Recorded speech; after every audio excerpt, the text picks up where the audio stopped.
Muito boa noite, sejam todos bem-vindos a mais essa live do nosso INESP com você. Meu nome é Bruno, eu sou neurologista e estamos aqui hoje com a doutora Eliana Garzon e com o Dr. Gustavo Mecenas. Estamos aqui para fazer um bate-papo sobre epilepsia no adulto e no idoso.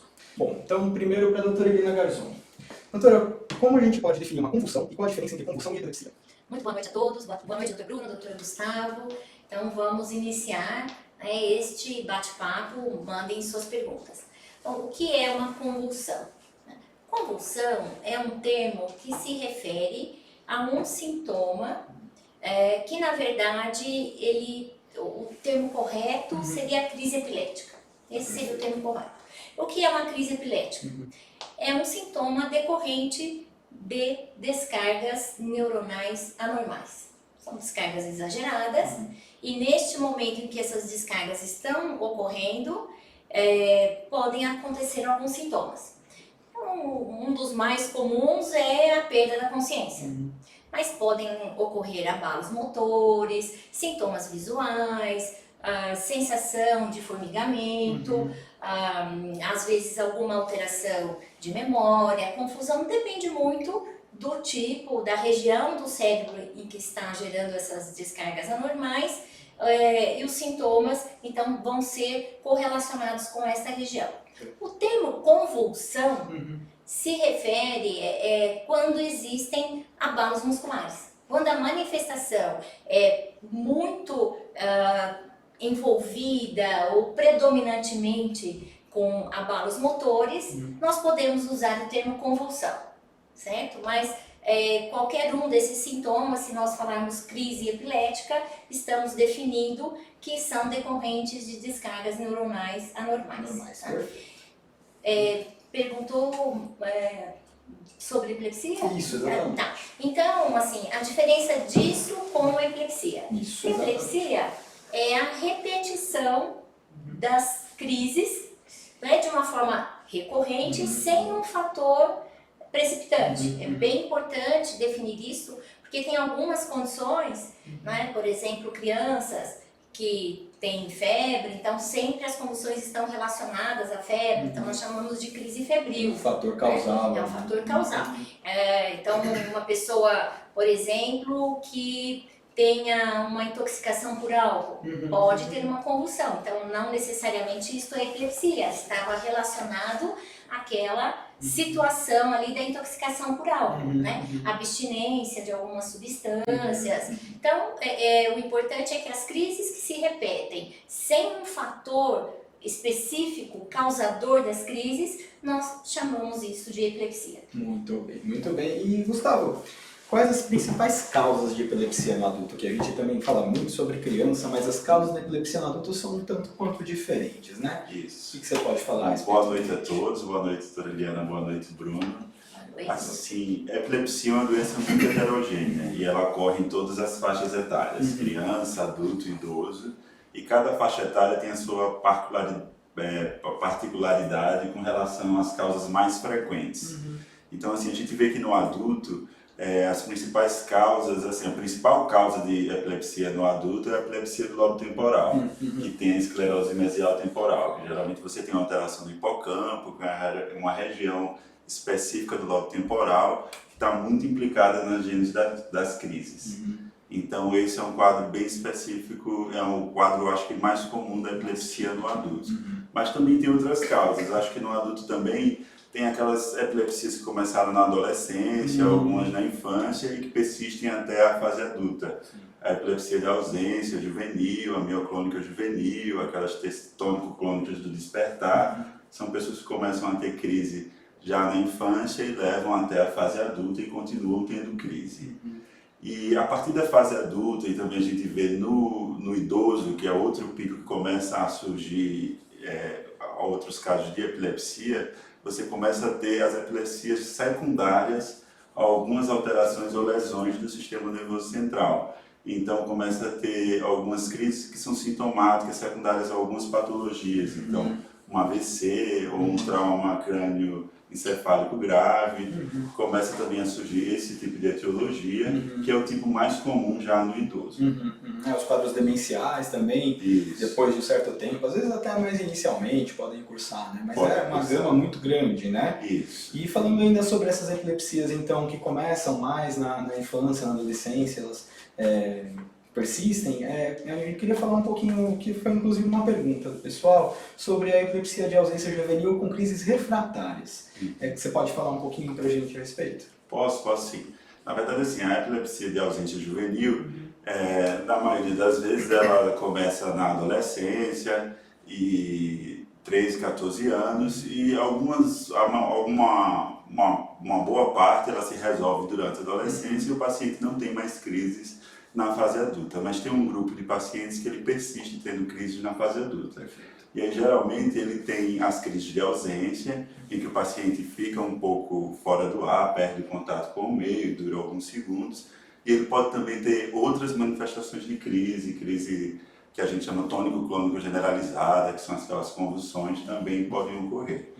E aí, nesses casos, precisa de um acompanhamento mais próximo, um tratamento mais específico para tentar controlar as crises. Às vezes, esses pacientes precisam tomar remédio para o resto da vida. Mas na grande maioria das vezes, elas respondem bem à medicação adequada, não é? A grande maioria. Mas Uma porcentagem sempre. podem ter casos mais difíceis, mais refratários, que às vezes precisa de associação, né, de medicamentosa. Então, acho que vale a pena aí primeiro checar o diagnóstico. Sim, rever, né? Rever o diagnóstico, porque sempre quando a gente pensa em algum tipo de epilepsia refratária, eu acho que o primeiro ponto Primeira coisa. rever o diagnóstico. Estou no caminho certo, Estamos né? no caminho certo, é este tipo mesmo de epilepsia, não é? Os melhores medicamentos para este tipo de crise estão sendo utilizados. Eu posso avaliar a possibilidade de alguma associação que tenha um efeito melhor, pensando que sempre assim, o ideal seria usar um único medicamento, né? A monoterapia, mas algumas vezes não é possível, né? Avaliar o nível do medicamento no sangue, né? Porque às vezes por peso do paciente, ou fazendo um cálculo por miligramas, a gente pensa, nossa, é uma dose alta, mas aquele paciente pode ter um metabolismo, não é? Exatamente. Um Difere metabolismo muito, né, mais, do paciente. mais acentuado e aí quando a gente vai dosar no sangue, o nível do medicamento está baixo, então é uma questão de adequar. Então antes de falar refratária, eu acho que rever, né, sempre quando a gente vem conversando aqui nessas lives, e nosso objetivo é educacional, Sim, eu acho que a gente tem sempre orientar. batido nessa tecla, né? O diagnóstico é fundamental, então precisa de um acompanhamento médico mais de perto, rever os exames, eu acho que é esta que é a chave da questão aí, Refratário. refratário ou não refratário. Mas sim, mas tem casos com tudo certinho que Tudo muito bem feito sim, que acaba... são mais refratários, Perfeito. é possível. E puxando ainda o gancho do tratamento, então, doutora, quando é uma pergunta recorrente, existe cirurgia de epilepsia no adulto? E se existe, quando? Para quais tipos de epilepsia, em quais momentos a gente pode indicar? Certo. É uma boa pergunta, né? As epilepsias são divididas em dois grandes grupos. Né? Um grupo que as descargas neuronais começam de uma região relativamente restrita no cérebro. Nós chamamos esse grupo de epilepsia focal. E tem um grupo que as descargas neuronais se iniciam de porções mais amplas, mais difusas, envolvendo os dois lados do cérebro. Então nós chamamos este grupo de epilepsia generalizada. Então, para a epilepsia generalizada, fazer uma cirurgia ressectiva e retirar uma região do cérebro é pouco provável, né? Que o paciente tenha melhora, não vai resolver. Então, nos casos de epilepsia generalizada, não é possível uma cirurgia ressectiva. Muito bem. Então, a cirurgia fica indicada para os casos de epilepsia focal. Só que o importante é haver o controle das crises, né? Para que o indivíduo tenha uma boa qualidade de vida, é o foco, é o foco. Né? E a gente sabe que uma epilepsia bem controlada, o indivíduo tem uma vida normal, plena. Né? Não é necessário ficar aí, eu tenho epilepsia, com vergonha, tá? Não, alimentando o tabu, né? Vida normal. Então, esse que é o objetivo, o controle das crises. Se for com medicamento, ótimo, muito mais fácil, evita uma investigação ampla, extensa, né? Evita um tratamento mais, vamos dizer, invasivo. Né? Bom, então sempre o tratamento inicial é medicamentoso. Agora, existem, eu acho que até mais na epilepsia focal do que nas generalizadas, como nós falamos agora, dessas de origem genética, nas focais existe uma parcela que é refratária. Então, nós utilizamos uma boa medicação para crise focal, e aí a gente tem que ter certeza que utilizou direitinho, que fez o nível no sangue adequado da medicação, e se mesmo assim as crises continuam, e aí nós devemos fazer uma segunda tentativa para uma outra boa medicação para aquele tipo de crise, no caso a focal. Depois de 2 tentativas, a chance, principalmente se for a epilepsia do lobo temporal, que a gente sabe que é umas que tem mais refratariedade, né? A epilepsia do lobo temporal por esclerose mesial temporal, a chance de ter um controle quando se prova que é refratário, com qualquer outra medicação cai aí próximo de 10, 12%, que é mais baixo. Mas ainda assim, tem grupos que tentam uma terceira opção, que às vezes é uma associação de drogas. Então, tentaria 2 monoterapias, que nós chamamos, né? Uma primeira boa droga, se não deu certo, tira, põe uma segunda. Se não deu certo, pode-se tentar uma associação. A partir daí, se as crises continuam, a chance de resolver com medicação é baixa. Então, já estaria indicada uma avaliação pré-cirúrgica. Nesta avaliação, o que nós temos que ter certeza? Do ponto de origem das crises, de onde as crises se iniciam. E aí avaliar, é uma região que é possível ser operada?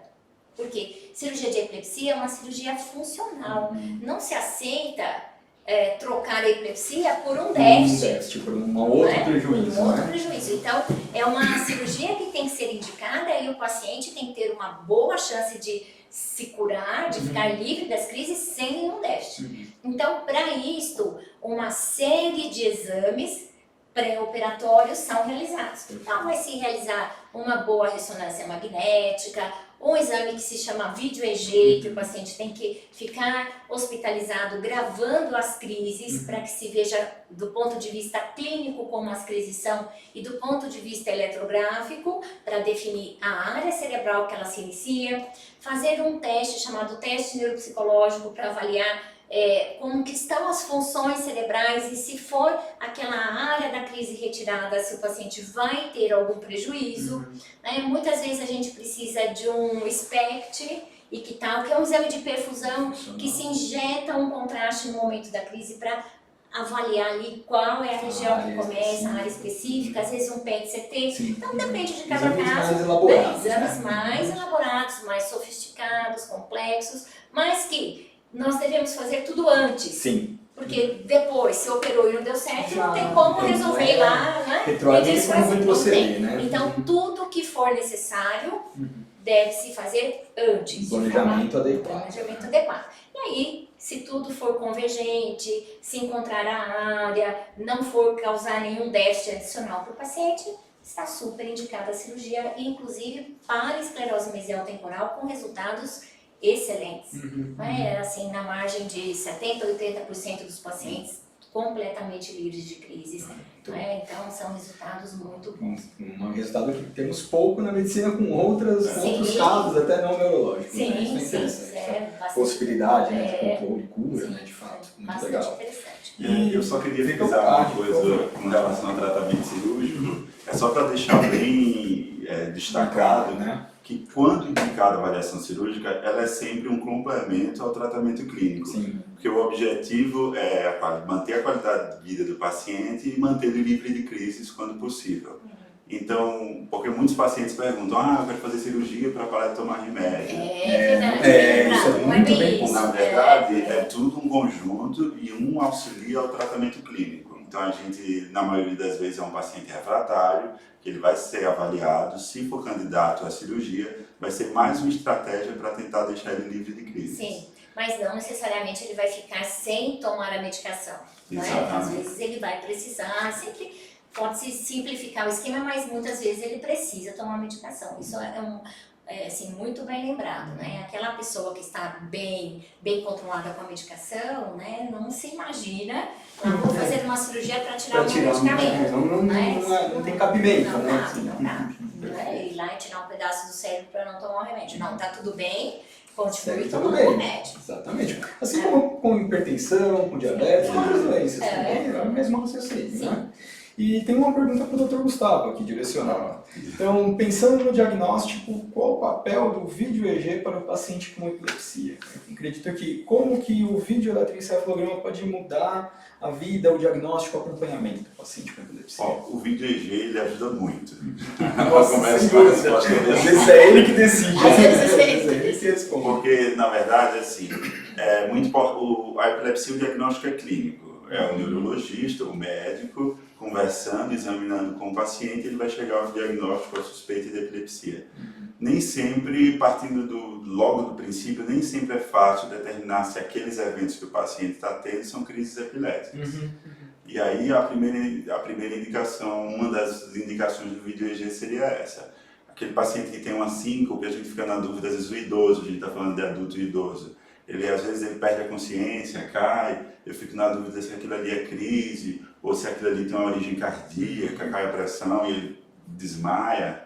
Então, são uma das indicações do vídeo EEG, é monitorizar aquele paciente, e aí no vídeo EEG eu vou estar monitorizando a atividade elétrica cerebral dele. Então eu vou ver como é que a atividade elétrica do paciente funciona quando ele está acordado, quando ele está sonolento, quando ele está dormindo. Se nesse período de registro eu consigo ver alguma anormalidade epileptiforme, que eu consiga inferir um risco de epilepsia, e se eu consigo registrar esse evento que a gente suspeita de crise. Explica um pouquinho, Gustavo, como é feito o exame. Eu acho que isso é muito as interessante. pessoas vão ficar curiosas, Exatamente, né? porque Como é que esse exame é feito? Como que o médico vai analisar?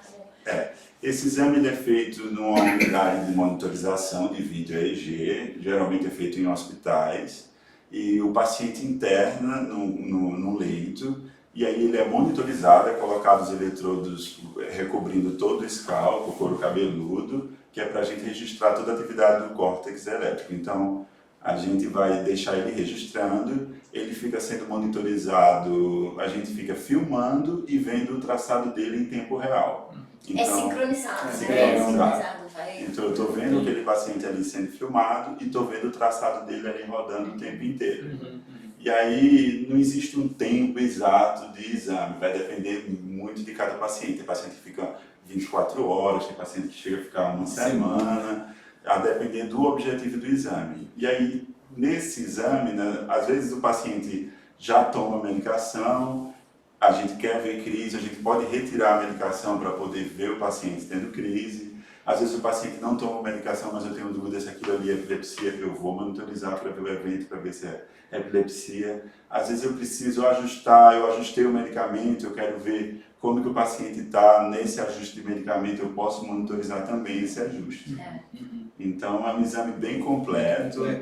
E muito importante para epilepsia. Às vezes também o paciente já tem epilepsia. Só que aí você fica na dúvida, que tipo de epilepsia é? De onde vem, como tratar, né? Ele ajuda muito. E aí, quanto mais eu souber da síndrome epilética dele, melhor eu posso fazer um tratamento direcionado. Então, às vezes eu fico na dúvida, nossa, será que essa crise, ela começa da região temporal? Será que essa crise começa do lobo frontal? Será que ela é uma crise generalizada? E o vídeo EEG também me ajuda a definir isso e avaliar e melhorar o tratamento do paciente. E tem a indicação também da avaliação cirúrgica, né? Como a doutora Eliana falou, se a gente está pensando em fazer uma cirurgia, que a gente vai retirar a área que está implicada no início da crise, a gente tem que ter certeza onde está iniciando a crise. A gente não pode correr o risco de tirar uma inferir área só, que exatamente. não é o início da crise. A gente tem que ter certeza e o vídeo EEG ajuda muito. A gente não pode achar. É, a gente tem que ter não pode dar certeza, margem né? para erros, né? É, Tem que né? ir Eu acho, eu direcionado, tenho né? certeza. Verdade, Né? muito bem. É um exame muito importante. Muito bem. Temos mais uma pergunta aqui. Doutora Eliana, adultos também fazem tratamento com dieta cetogênica? Sim. Inicialmente a dieta cetogênica ela era mais utilizada em crianças, né? Por questões assim do metabolismo na infância é mais fácil que a criança atinja uma situação que nós falamos de cetose, né? Porque o que faz a dieta cetogênica? A gente tira os carboidratos e é uma dieta que vai ter mais gorduras e proteínas e a fonte de energia vai vir através da queima das gorduras, tá? Então a queima das gorduras vão formar substâncias que nós chamamos de conjunto de corpos cetônicos e estes corpos cetônicos que vão ser agora a fonte de energia do cérebro. Então a criança faz mais facilmente, né, essa transição e esse estado aí de cetose para que o cérebro utilize a queima das gorduras como fonte de energia.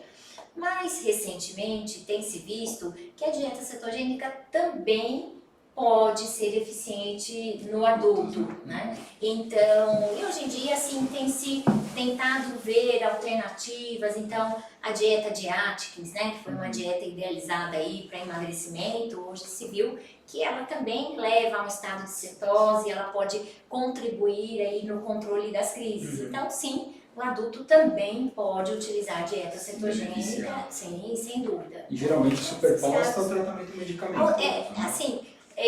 Sempre a primeira opção é o medicamento. É o tratamento mais eficiente, é mais fácil de ser utilizado. Então, tanto para crises focais quanto para crises generalizadas, tem boas drogas para uma situação, boas para outra. Então, essa é sempre a primeira opção. Mas quando as crises começam a se mostrar refratárias, então nós partimos para outras linhas de tratamento. O cirúrgico é uma delas, a dieta cetogênica é outra, né? A neuroestimulação com o estimulador do nervo vago é outra, né? Então, assim, o objetivo e às vezes combinar, né? Acho que isso é complementar. Essas técnicas, porque o objetivo é tentar melhorar a qualidade de vida, deixar o indivíduo livre de crises. Perfeito, Mas muito pode bem. ser utilizado. Muito bem. Bom, e a epilepsia ela pode ter início já em indivíduos idosos. Então, a partir de que idade que é mais frequente? E ela pode começar só quando o indivíduo é idoso, ou é mais comum que ela comece antes e ele leve ao longo da vida? Na verdade tem dois picos onde você vê mais o aparecimento da epilepsia, que é na infância e também o indivíduo idoso. O que difere um grupo do outro é a etiologia, a causa da epilepsia. O idoso é um grupo importante e que a gente está vendo o envelhecimento da população, a gente vai ver cada vez mais. E que o que difere é que a gente tem que ter uma atenção especial para investigar a causa da epilepsia no idoso. Porque frequentemente ela está relacionada a uma causa secundária. Pelo menos metade desses pacientes tem uma epilepsia secundária a alguma agressão ao cérebro. A principal causa é pós o acidente vascular cerebral. Então, está em 30% a 45% dessas causas são relacionadas às doenças cerebrovasculares.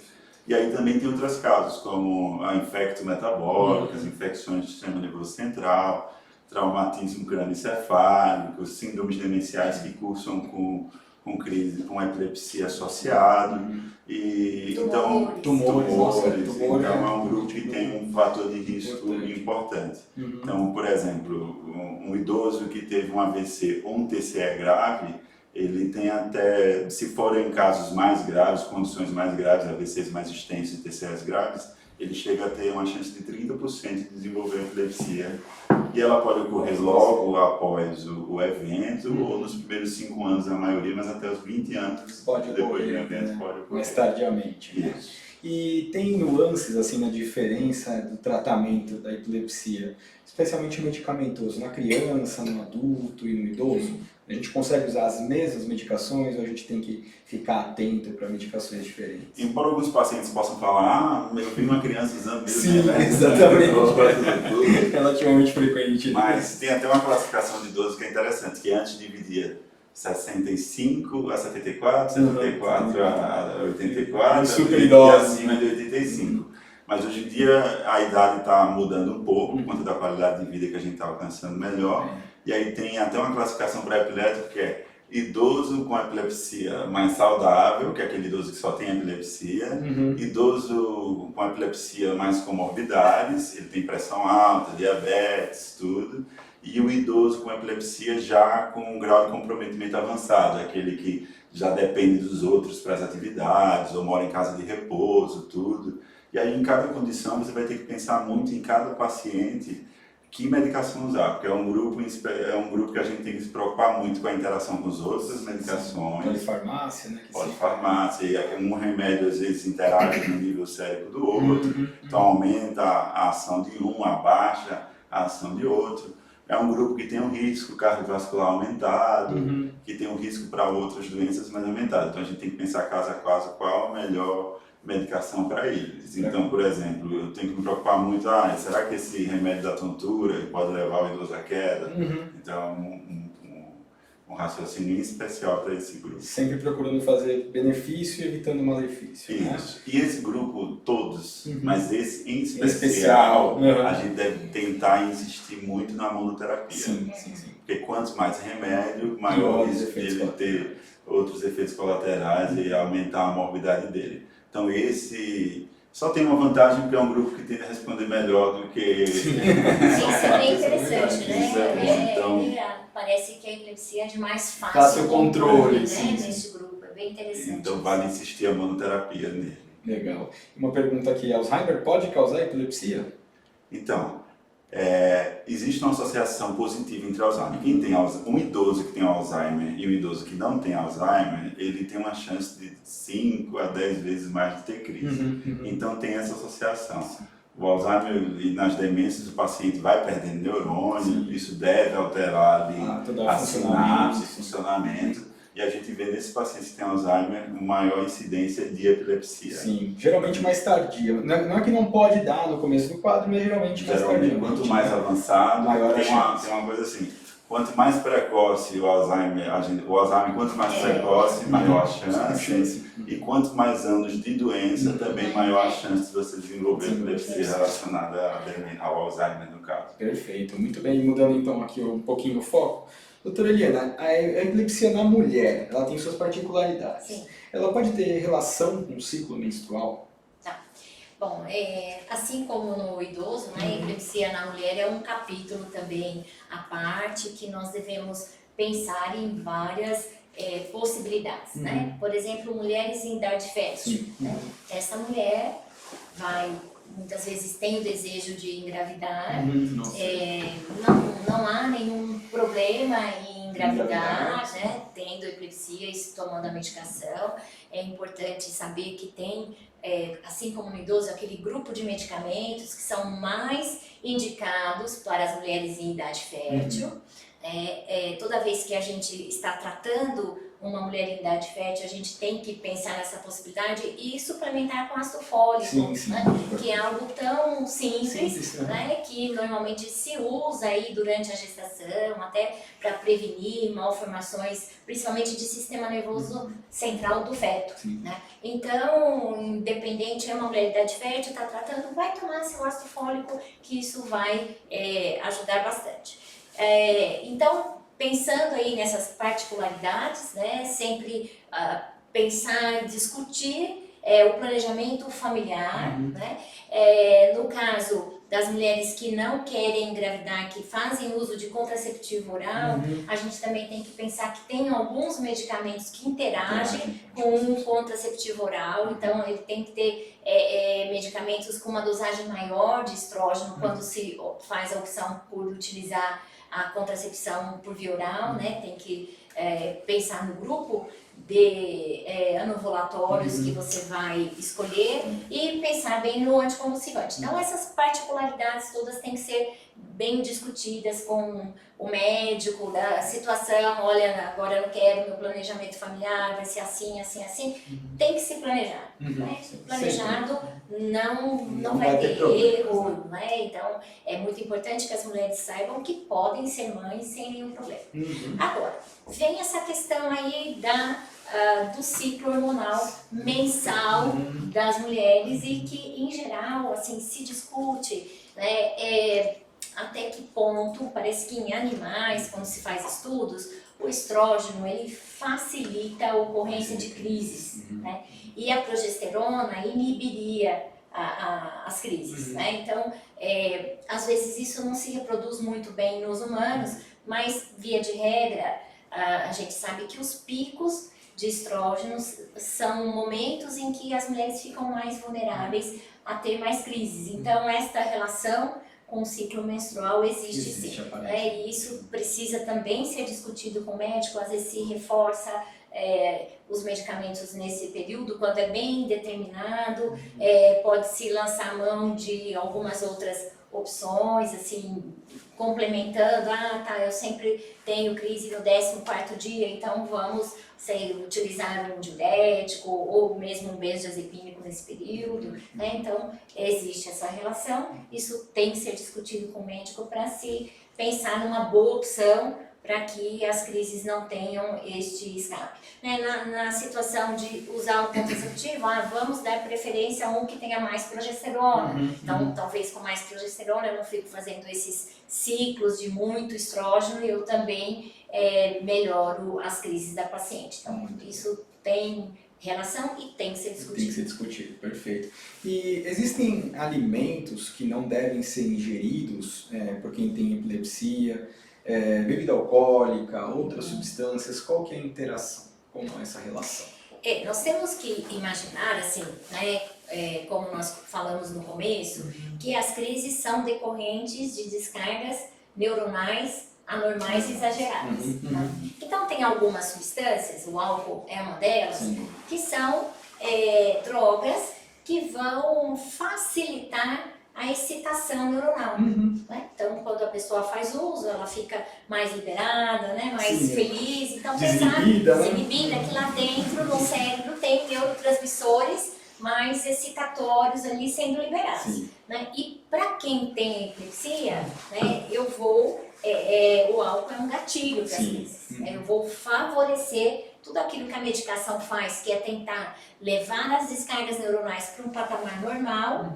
O álcool tira desse patamar normal e vai anular o efeito. Então é importante saber que quem tem epilepsia não deve fazer a utilização de álcool, assim como não deve utilizar qualquer outra drogas ou substâncias ilícitas, porque todas elas têm esse papel de favorecer a liberação, favorecer a substância química excitatória dentro do cérebro. Né?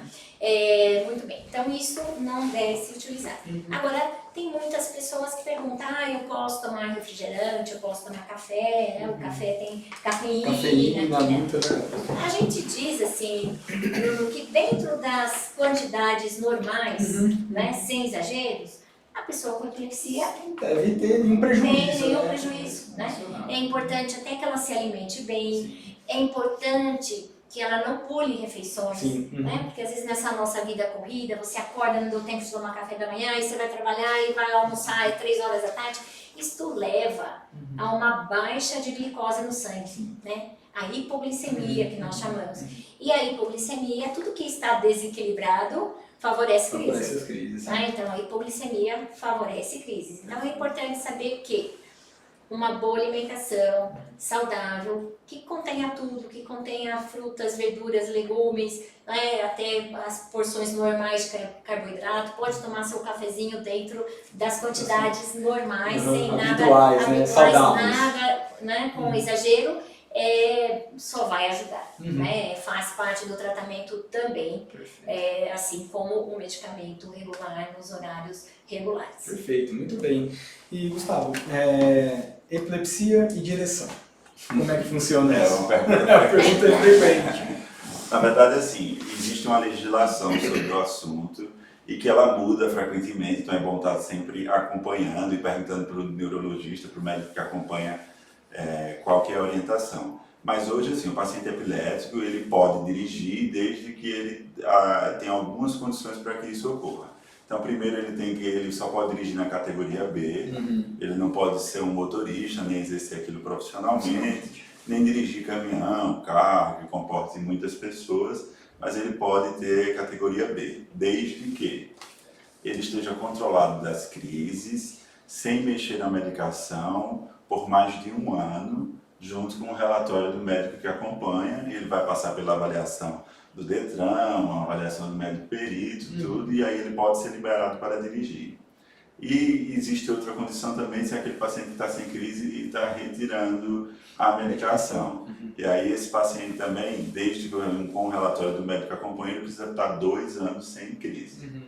E aí tem algumas particularidades. Quando o paciente ele atesta que é epilético, tudo, o vencimento da carteira pode reduzir, pode pedir uma validade de 1 ano, e o médico que acompanha também, se ele achar que o risco de crise está aumentado por alguma condição específica, ele pode também reduzir a validade da carteira Mas desde que ele esteja controlado, livre de crises, bem acompanhado, Tá tudo bem. ele vai conseguir dirigir. Ele consegue. Mas é importante, assim, as pessoas saberem, né? Eu acho que dirigir é um direito, Sim. né? Sim. E que quando tem as condições ideais, você tem seu direito.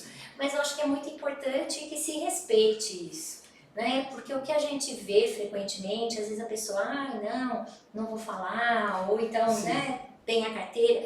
E, assim, o que pode acontecer pode ser fatal. Exatamente. Um acidente, às vezes estar com alguém da família no carro, a outra pessoa que está na rua que não nem sabe, pode estar atravessando um outro carro ou uma moto. E aí, se acontece a perda de consciência, eu já vi muitas pessoas falarem o seguinte, eu não sei se vocês já ouviram. Eu sei quando eu voltei, eu falo... Isso, como se todas as vezes fosse...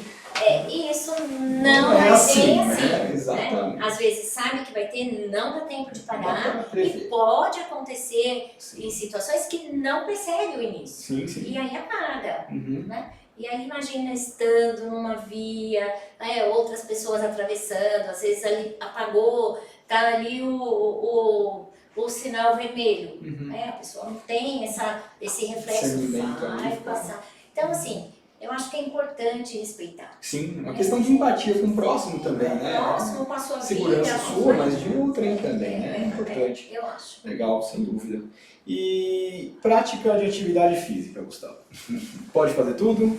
Tem alguma restrição? Como que funciona? Na verdade, assim, a epilepsia é uma doença muito heterogênea. Então, assim, o paciente com epilepsia, ele pode fazer atividade física. Agora, a depender do tipo de epilepsia que ele apresenta, ele vai ter uma atividade física mais adequada para ele. Então, assim, é importante até que ele faça atividade física. Mas, por exemplo, um paciente que é epilético, que não está controlado, que ainda tem as crises, eu não vou indicar para ele a natação. Sim. Ele pode, como a doutora Eliana falou, esse termo crise, ele já é usado em ictal, crise, porque é imprevisível. Não tem como a gente saber, inclusive um dos desafios da gente é um dia saber conseguir prever quando vai acontecer. Vai ter a crise. Então a gente não consegue prever. Então é sempre manter a importância da segurança do paciente. Então desde que ele mantenha a condição da segurança pessoal, ele pode sim fazer atividade física. Perfeito. Sem nenhum problema. Muito bem. Uma pergunta interessante aqui, doutora Eliana. Relação de epilepsia e sono. A privação de sono ao paciente epilético é prejudicial? Tá. Então, é uma pergunta Bastante importante, né? é frequente, a gente ouve essa recorrente. E assim como eu comentei da alimentação, o sono também é fundamental no tratamento. Né? É durante o sono que a gente vai ciclar uma série de neurotransmissores que vai consolidar aquilo que aprendeu, consolidar a memória, aquilo que aprendeu durante o dia. Né? E a gente sabe que durante o sono mudam também a parte química, né? Os neurotransmissores cerebrais, acaba preparando o nosso cérebro para um dia seguinte você estar bem disposto, né? Com capacidades de novos aprendizados, enfim. Então, o sono é muito importante por vários motivos.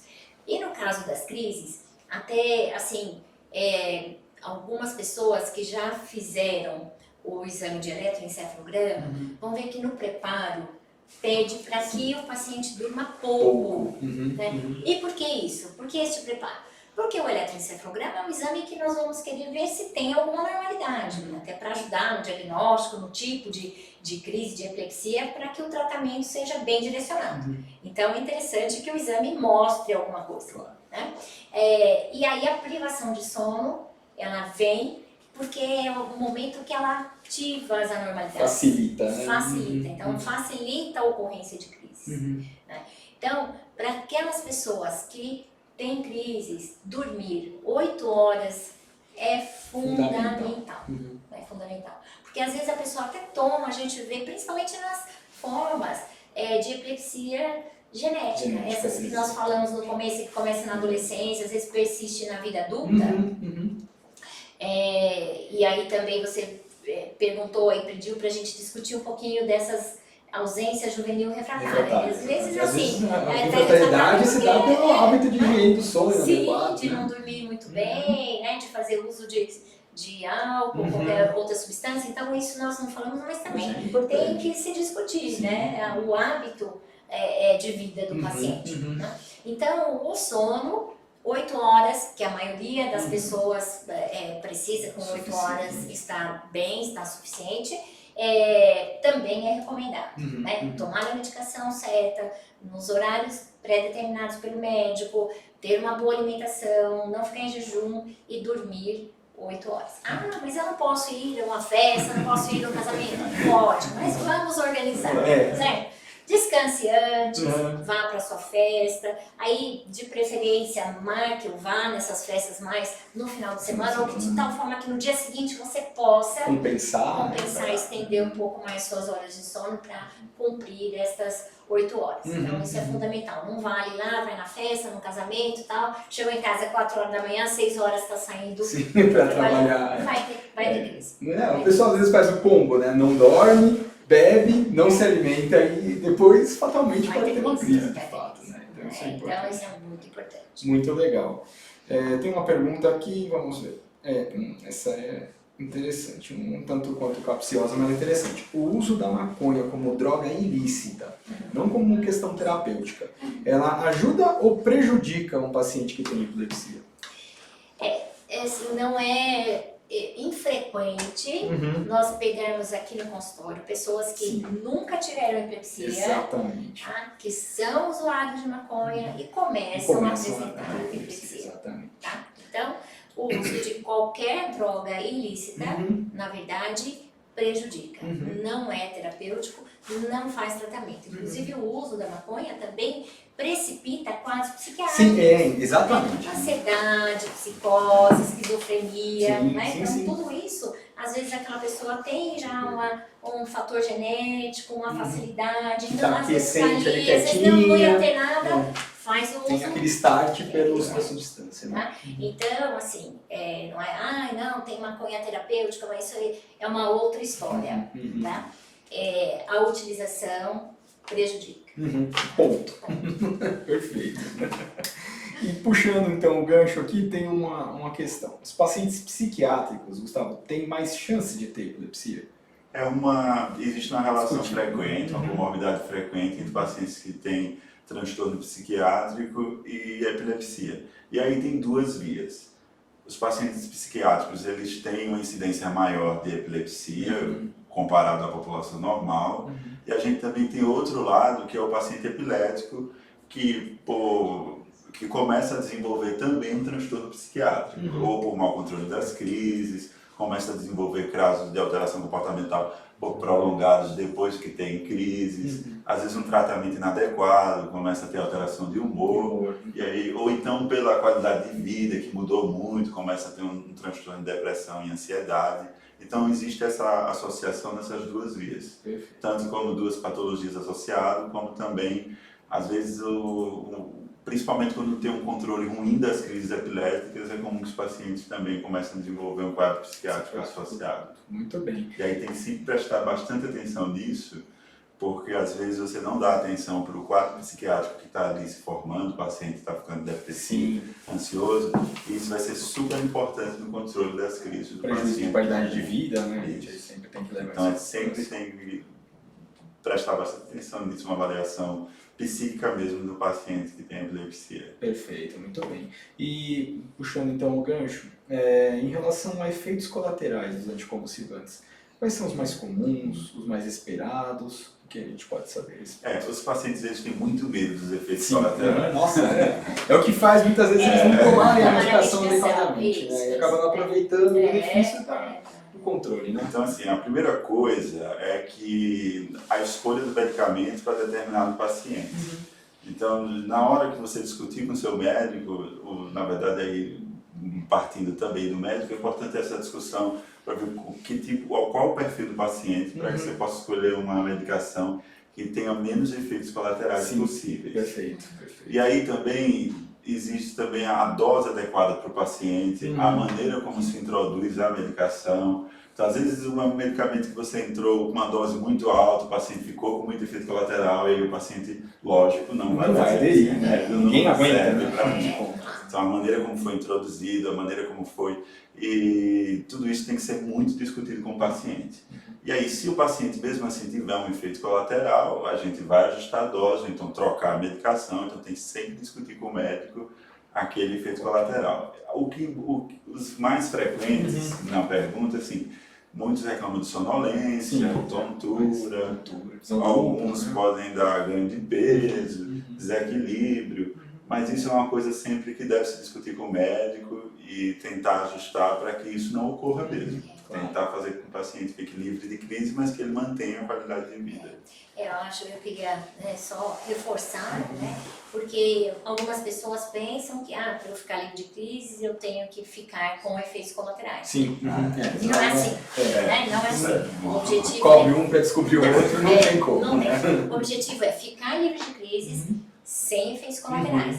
Né? Estes efeitos, não é, Gustavo, que você comentou, eles podem até ocorrer na fase inicial do tratamento, mas vão durar alguns dias e devem desaparecer. Caso eles não desapareçam, eu acho que isso é um ponto importante para ser discutido com o médico. Né? E falar que continua com tontura, que continua com sonolência, que pode ser adequação do medicamento, fazer uma troca né, para uma outra classe, ou mesmo de dose. Né? Então, assim, para ficar livre de crises não precisa ter efeitos colaterais. Isso é importante. Você tem paciente que fica privado, tem uma qualidade de vida ruim. Não é essa a ideia. E às vezes não discute isso com o médico, então tem que falar, tem que colocar isso. Muito bem.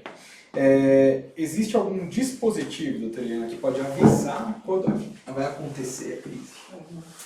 Existe algo que eu acho que assim ajudar? que todos vêm aí trabalhando e buscando né, no avanço da tecnologia e querendo esses dispositivos, né? Mas existem alguns já no mercado ou em desenvolvimento e sendo aprimorado aí, que na verdade são pulseiras, relógios, né, que se coloca e que eles têm a capacidade de disparar alarme ou discar um telefone, né, que já esteja cadastrado e ele vai acionar na dependência da movimentação, às vezes se a pessoa começa a se movimentar, no caso de uma crise com muitos sinais motores, e com a alteração da frequência cardíaca, porque não é infrequente durante uma crise a frequência cardíaca aumentar. Né? Então esses dispositivos são acionados tanto por movimentação quanto por frequência cardíaca. E tem alguns aí desenvolvendo, vendo temperatura. Sim, temperatura seria uma das coisas que aumentaria aí rapidamente. Rapidamente, né? Então, acredito aí que nos próximos anos serão interessantes. Muito, mas já tem, né? Já é interessante fazer a utilização disso, principalmente para aquelas pessoas que têm crises à noite, né? E que quer que alguém da família venha ajudar durante a crise, então isso já pode ser utilizado, mas deve ainda nos próximos anos ser bastante melhorados, esses dispositivos. Perfeito. Isso é bom para idoso também. Sim, nossa, é Porque verdade. muitas vezes você não consegue identificar a crise. Uhum. O paciente teve a crise, você só encontra ele, às vezes, horas depois. Uhum. Então, esse dispositivo que tem um alarme para a família é ótimo, porque a Traz queda do conforto, idoso né? pode trazer uma comorbidade grave, uma Sem fratura. dúvida, sem dúvida. Muito bem. Muito bem. Doutora Eliana, existe relação entre enxaqueca e epilepsia? Difícil, né? Uma pergunta difícil da gente responder. Na verdade, a gente tem aí um grupo de pacientes que tem epilepsia e não tem enxaqueca, tem aquele grupo que tem enxaqueca e não tem epilepsia. né? Mas tem um grupo, né? E principalmente, assim, quando as crises começam da área posterior do cérebro, né, da região posterior. Então, esse grupo tende a ter alguns episódios de dor de cabeça, principalmente, pode anteceder a crise, mas principalmente depois da crise, né? E uma dor de cabeça com características clínicas muito parecidas com as da enxaqueca, né? Então, tinha até grupos que chamavam isso de que a enxaqueca o nome é migrânia e a epilepsia é epilepsia. Então, migrano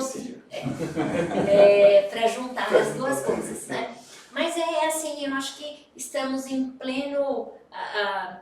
plena fase de compreensão dessas coisas, né? Mas eu não diria, assim, para ficar como resposta às dúvidas das pessoas, que quem tem migrânia necessariamente tem correlação com epilepsia, ou vice-versa, quem tem epilepsia vai ter migrânia. É um grupo mais específico, né? Em geral, menos comum. Menos comum, é mais raro, mas assim, a princípio poderia ter. Correlação não é causalidade obrigatoriamente, não. né? Eles podem acontecer, mas um pode não ser causa do Sim, outro, né? sim. Muito bem, vamos ver.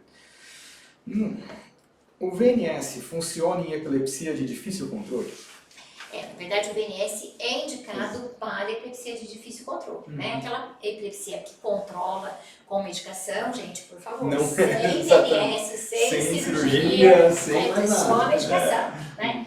Agora, aquele grupo que não é possível fazer uma cirurgia, né? Porque às vezes não identificou a área que começa a crise, ou a área generalizada, ou tem mais de uma região do cérebro gerando crises, uma opção é o VNS, né? Para quem não sabe, o VNS é o dispositivo, o estimulador do nervo vago, né? Que é como um marca-passo, né? Uma cirurgia rápida, de aí meia hora, 40 minutos, que o neurocirurgião implanta, e esse dispositivo vai ser, então, configurado com alguns parâmetros em termos de estímulo elétrico, que esse estímulo vai ocorrer no nervo vago e depois do nervo vago ele vai caminhar até o cérebro, até uma área mais central, que se chama tálamo, e a partir do tálamo ele vai se difundir para o córtex cerebral para tentar bloquear as descargas, né? O interessante é que também o paciente fica com um imã, ou com o paciente ou com a família, e quando ele sente que a crise vai vir, ele também faz acionar esse dispositivo e muitas vezes consegue bloquear, abortar, né? Abortar. E os dispositivos mais recentes, eles também vêm com um algoritmo que o próprio gerador, ele identifica aumentos súbitos de frequência cardíaca, né? Como nós falamos aqui, que durante uma crise a frequência cardíaca tende a aumentar. Então esses dispositivos acabam identificando este aumento e ele, de uma forma automática, ele também libera um estímulo naquele momento para evitar a ocorrência da crise. Então é interessante, a gente tem aí disponível no mercado, mas é para epilepsia de difícil controle. Perfeito, muito bem. Vamos ver. Epilepsia juvenil em remissão, ela pode voltar na fase adulta? Gustavo? Pode, é uma boa pergunta. Às vezes, assim, o paciente que tem epilepsia juvenil, ele pode controlar a epilepsia, ele pode parar de ter crises, ele pode não ter mais crises, a depender do tipo. Ele pode ficar um longo período sem crise. Tem paciente que, quando vira idoso, volta a ter crises que tinha na adolescência. e ele pode também continuar tendo crises ao longo da vida. Mas é sempre bom lembrar aquilo que a gente discutiu no início, que é discutir bem com o médico, que na maioria das vezes não é o mais comum de ocorrer, mas pode acontecer sim. Às vezes são duas causas diferentes, duas epilepsias Que aí você vai ter que investigar bem se é aquilo ali. Aquilo tem... Não é só porque teve epilepsia no passado, na infância, que necessariamente ela volta e é aquilo ali mesmo. E só para deixar aqui claro em relação até a um comentário, todo paciente com epilepsia precisa ser submetido ao vídeo EEG? Que deixou... Fizemos a propaganda do vídeo. Agora a gente precisa explicar. Nem todos. Não, na verdade assim, como eu falei no início, Tem as indicações, né? tem as indicações. O diagnóstico é clínico, então para o diagnóstico da epilepsia precisa do neurologista e uma história detalhada, uma anamnese, ver como é que são as crises, detalhar tudo a história do paciente, e você pode lançar mão de alguns exames complementares, mais comumente o eletroencefalograma de rotina, que é aquele que você faz de pelo menos 30 minutos, idealmente pegando uma parte da vigília e do sono, uma imagem de ressonância, e uma boa parte dos pacientes, eu acho que na maioria deles, você consegue já fazer um bom diagnóstico, iniciar um tratamento e o paciente responder bem, e aí não necessariamente esse paciente vai precisar de um vídeo EEG. O arroz com feijão bem feito, tá certo Exato. praticamente todas as vezes. Sim, Né? É importante saber que existe, é importante discutir. Quando tem dúvidas, né? Se é crise, se não é, quer saber quando tem a indicação cirúrgica, como você falou, né? Então, está super indicado. Mas no dia a dia, né, inicialmente, é a história. É a história. É a história. É a conversa com o médico que vai fazer a diferença. Muito bem. Bom, acho que a gente conversou bastante, Foi explicou muito bom, muitas né? perguntas, Passou esclareceu rápido. bastante, passou bem rápido, né? Acho que foi muito produtivo. A gente encerra por aqui hoje. Foi um prazer estar com vocês, esses dois grandes profissionais, grandes pessoas. Sejam sempre muito bem-vindos, espero que vocês tenham aproveitado bastante. Espero que todos tenham gostado, façam suas perguntas, deixem as perguntas, Sim, que nós podemos responder posteriormente, né? E muito obrigada pela participação, uma boa noite. Bom, boa noite, eu agradeço o convite, espero ter ajudado compartilhando um pouco do nosso conhecimento. Obrigado.